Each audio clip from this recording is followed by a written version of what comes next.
in Addis Ababa, Ethiopia, bro. Just landed in here. They got the flag out here and everything. በሀገራችን እየተካሄደ ስላለው ስለ ታዋቂው ቲክቶከር ዲላን ፔጅ አነጋጋሪ ጉብኝት አጥንት ሰርስሮ የሚገባ ጥልቅ ትንታኔ ይዤላችሁ ቀርብ ያለው ቤተሰቦች፣ የትናንት ቁጭታችን ገና አልበረደም። ባለፈው ታዋቂው ዩቲዩበር አይሾው ስፒድ ሀገራችን መጥቶ ለሀገራችን ገጽታ ግንባታ በሚገባ ሳንጠቀምበት ልክ እንደ አየር በከንቱ ማለፉ ሁላችንንም አናዶናል እያሉ ብዙ ሰዎች እየገለጹ ይገኛሉ። አሁን ደግሞ ሌላኛው የዓለም ቲክቶክ ንጉስ ዲላን ፔጅ እጃችን ላይ ገብቷል። እውነት ከባለፈው ስህተታችን ተምረናል?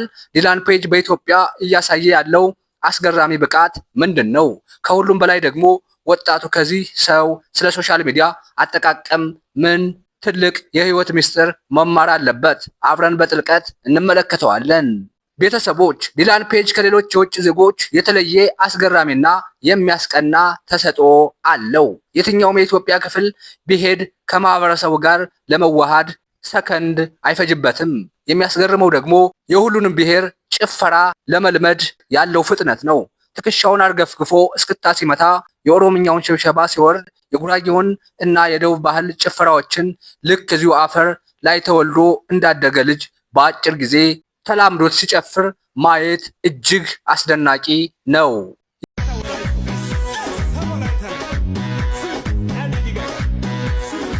ይህ ሰው የሀገራችንን ባህል ሳይጠየፍ በክብር ሙሉ በሙሉ ተዋህዶታል።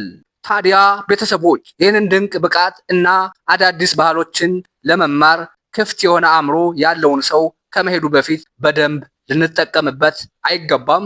አዶናይ እና ዲላን ፔጅ ጉዟቸውን ከመቋጨታቸው በፊት ይህንን አስገራሚ የዳንስ ብቃቱን እና ከህዝብ ጋር የመግባባት ጥበቡን ሌላ የት ቦታ ሄዶ ቢያሳየን ደስ ይላችኋል?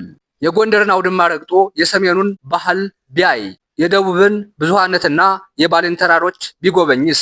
ወይስ አርባ ምንጭ ወርዶ ከዶርዜዎች ጋር ቢጨፍር? እስኪ የት ሂዶ ምን አይነት ባህል ቢያስተዋውቅልን የተሻለ ነው ትላላችሁ?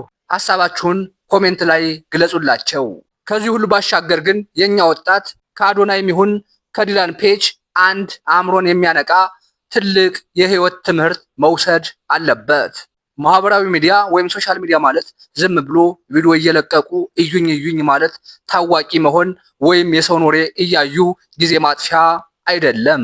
ማህበራዊ ሚዲያ ማለት ከመታወቅ አልፎ ህይወትን፣ ታሪክን እና ትውልድን የሚቀይር ትልቁ የዘመናችን መሳሪያ ነው። ዲላን ፔጅ ቲክቶክን ተጠቅሞ ዝም ብሎ ታዋቂ አልሆነም።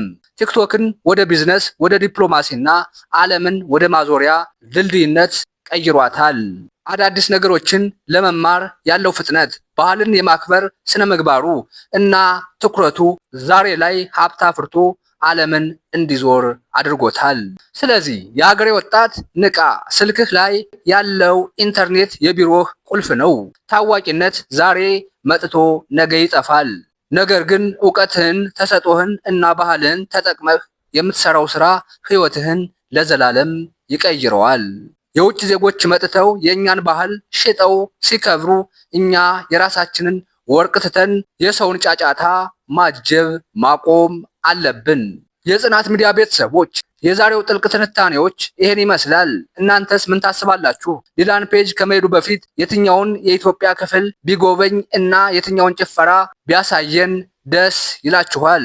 ወጣቱስ ከሶሻል ሚዲያ አጠቃቀም ምን መማር አለበት? ሐሳባችሁን ኮሜንት ላይ ግለጹልኝ። ይህ አነቃቂ ትንታኔ ልባችሁን ከነካው ቪዲዮውን ላይክ በማድረግና ቻናሉን ሰብስክራይብ በማድረግ ቤተሰብ መሆናችሁን እንዳትረሱ። አሁንም በሌላ ቁም ነገር አዘል ቪዲዮ እስክንገናኝ ድረስ በያላችሁበት ሰላም ቆዩ። ቻው።